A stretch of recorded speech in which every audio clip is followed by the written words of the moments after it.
지난 4월부터 8월까지 순천에서 전라남도 지역에서 많은 분들 만나고 또 아이들 가르치는 일정을 했고요. 이제 다시 서울에 올라와 가지고 있으면서 그동안 이제 2학기 때 요청이 들어왔던 많은 대학 강연들을 소화하느라 지금 이제 일정이 잦아진 것 같습니다. 그런데 뭐 아무래도 대구 지역에서 그리고 경북 지역에 관심이 좀 있었나 봅니다. 그래서 이 대학들에서 요청이 많아가지고 자주 오게 된 것이지 별다른 의미는 없고요. 그 서울에도 많은 대학들 강연이 예정되어 있기 때문에요. 그런 일환으로 보시면 될 것 같습니다. 내년 초선을 앞두고 네. 그 DK 물갈이설 그리고 또 용산 측근의 낙하산설이 계속 지역에서는 회자가 되고 있거든요. 네. 관련해서 한 말씀 해주실까요?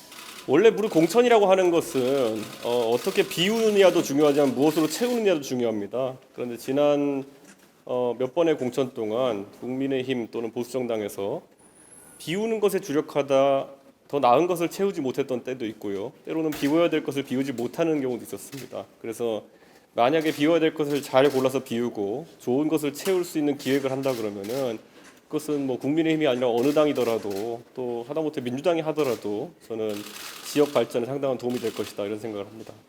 예, 그때 치맥 이제 개막식 때 예. 총선의 성격이 바뀌면 저도 다른 선택을 할 수밖에 없다고 했는데 예. 그때 되게 좀 애매모호하게 말씀하셔가지고 저는 뭐 표현 자체는 애들로 얘기했지만은 그 내용 자체는 명확하다고 생각합니다. 지금까지 국민의힘에서 여러 가지 이유로 수도권에서 아주 어려운 도전을 해왔던 사람들 그들에게 만약에 부당한 대우가 있었을 때 또는 새로운 도전을 해야겠다고 했을 때 많은 지도자들은 대구 경북에서 정정당당히 승부하는 것을 선택했던 적이 있습니다. 가까운 예로는 지난 총선에서 경남 양산에서 험지에서 뛰겠다고 했으나 당에서 공천을 하지 않고 상당히 모욕적인 대우까지 했던 홍준표 시장의 예도 있을 것이고요. 그 전에는 정말 어렵게 노원구 을에서 국회의원을 지내면서 최선을 다해서 정치했지만은 결국 대구 시장을 또 하셨던 공교롭게 두 분의 시장이 연속으로 다 수도권에서 정치 활동을 하시다가 오신 분들인데요. 저는 그런 모습들과는 다르게 저는 노원병에서 계속 정치해 나가겠다는 생각으로 이야기 드리고 있고요. 다만 이런 의도 자체를 방해하거나 아니면 또 이런 의도를 폄훼하려는 시도가 있을 경우에는 저도 뭐 그들의 나쁜 의도에 따라 가지고 움직여 줄 생각은 없습니다. 그렇기 때문에 여러 가지 다른 방법들을 고민할 겁니다. 여러 차례 대구 출마 안 하시겠다고 말씀을 하셨는데요. 네. 가능성은 완전 제로라고 봐야 될까요? 아니면 정치는 생물이라 알 수 없다고 가능성을 조금 열어. 저는 지금 상황에서 제 기본 계획은 노원구 출마해서 제가 나고 자랐던 노원구에서 국회의원이 되는 것이 목표고요. 다만 저는 나중에 상황이 어떻게 될지는 저는 속단할 수가 없고요. 오히려 제가 속단하는 것이 혹시라도 장난을 치려고 하는 사람들에게 잘못된 신호로 받아들여질 수 있기 때문에 저는 어떤 가능성도 닫아놓지 않고 있고요.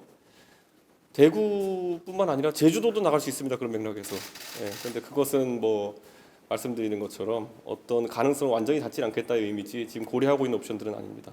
그 나쁜 사람과 붙겠다라는 건 특정 사람을 지칭한 건 아니었나요? 공교롭게도 지난번에 제가 나쁜 사람과 붙겠다, 사실은 나쁜 놈이라고 했죠. 나쁜 놈과 붙겠다 했더니 이례적으로 아무도 말이 없었습니다. 그런데 지난번에 김승수 의원님이 너무하시다 이렇게 저한테 얘기하셨는데 저는 단 한 번도 김승수 의원이 나쁜 사람이라고 생각해 본 적이 없으며 김승수 의원은 대구 국회의원 12분 중에서 제가 좋아하는 축에 들어있는 분이고 특히 혹자들은 이제 대구 동굴 관련해서 계속 저한테 언급을 하고 있는데 강대식 의원은 저와 동지적인 정치 행보를 같이 했던 분입니다. 그분이 정말 어려울 때 바른미래당으로 동구청장에 출마해가지고 어려운 선거를 치른 적도 있고 그리고 또 무엇보다도 저와의 신의를 한 번도 저버린 적이 없기에 저도 그런 맥락에서 강태식 의원과의 신의를 저버릴 계획은 지금 없습니다. 네, 현안 하나만 여쭤볼게요. 예. 지금 그 윤 대통령이 순방 끝나고 난 이후에 지금 개각을 소폭하겠다라고 하는 3명 장관 바꾼다는 얘기가 나왔잖아요. 거기에 대해서 무슨 말씀해 주시나요? 저는 여성가족부 폐지로 시작했던 지난 대통령 선거에서의 공약이 이제 와서는 여성가족부 장관에 사실 김행 전 비대위원이 거론되는 걸로 알고 있는데 좀 여성 정책을 했다고 보기에는 박근혜 정부 시절에 양성평등 교육 원장을 했다는 이력 외에는 찾아보기 어렵고, 이게 보수 정당에서 여가부를 사실상 제대로 운영하기 어려운 이유 중에 하나입니다. 실제로 여성가족부라고 하는 부처가 김대중 정부 때 한명숙 총리를 중심으로 해서 결국 여성계에서 오래 활동했던 그런 여성계라는 조직의 욕구에 따라서 형성된 조직이기 때문에 보수와 애초에 결이 맞지 않습니다. 그런데 보수 정권이 들어왔는데도 누군가를 꼭 임명하고 이 조직을 유지해 가야 된다는 그런 강박관념 때문에 이런 인선들을 하고 있는데, 지금 장관인 김현숙 장관도 사실 여성계 활동을 했다 보기에는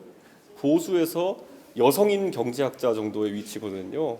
그리고 잘 아시지만 지금 강은희 교육감도 예전에 여성부 장관을 하신 적이 있는데, 사실 그 여성 인재풀이 좀 좁기 때문에 여성인 사람을 계속 임명하는 것 정도로 타협을 보려고 하는 것 같은데, 이 부처에 대해 가지고 많은 사람들이 기대하는 것은 제대로 기능을 할 수 없다면은 업무를 재조정하거나 아니면 부처를 없애는 방향으로 가는 것이 옳다, 저는 이렇게 생각합니다. 여기까지 이종섭 장관이 강연이 있어가지고. 이종섭 국방부 장관의 행보라고 하는 것은 그분이 최종 결정자는 아니기 때문에 중간에 어떤 사정이 있었는지는 모르겠으나 적어도 최근에 박정훈 대령과의 관계 속에서 있던 사건들은 그가 국군을 통수할 수 있는 그 대통령의 명을 전달하는 그런 역할을 제대로 할 수 있는지에 대해 가지고 좀 의심을 하게 합니다. 당장 박정훈 대령 같은 경우에는 이미 군사법원의 판단으로 지금까지 제기된 많은 혐의들이 인정되지 않고 있고, 무엇보다도 지금 또 다른 소송을 통해 가지고 본인이 최상병의 억울함을 풀겠다는 그런 의지를 보이고 있습니다. 그리고 많은 국민들이 저는 그와 함께하고 있다 생각합니다. 그렇기 때문에 이 사태의 책임을 국방장관이 지는 것이 마땅하다 이렇게 보고요. 저는 민주당 같은 경우에 탄핵으로 이제 나서려고 하는 상황인데, 국방장관 탄핵 전에 저는 스스로 물러나는 모양새가 그래도 낫다 이런 생각을 합니다. 마지막으로 여기까지 하겠습니다. 오늘 내일 대구 청년들한테 어떤 메시지 전달하실 예정인지. 대구대학교와 경일대학교 지역의 좋은 대학교들에서 강연을 하게 돼서 참 감사하고요. 우선 오늘은 대구의 정치를 진단해보는 것에서 시작해서 아마 경일대학교에서는 대구 정치의 미래를 좀 제시하는 방향으로 구상하고 있습니다.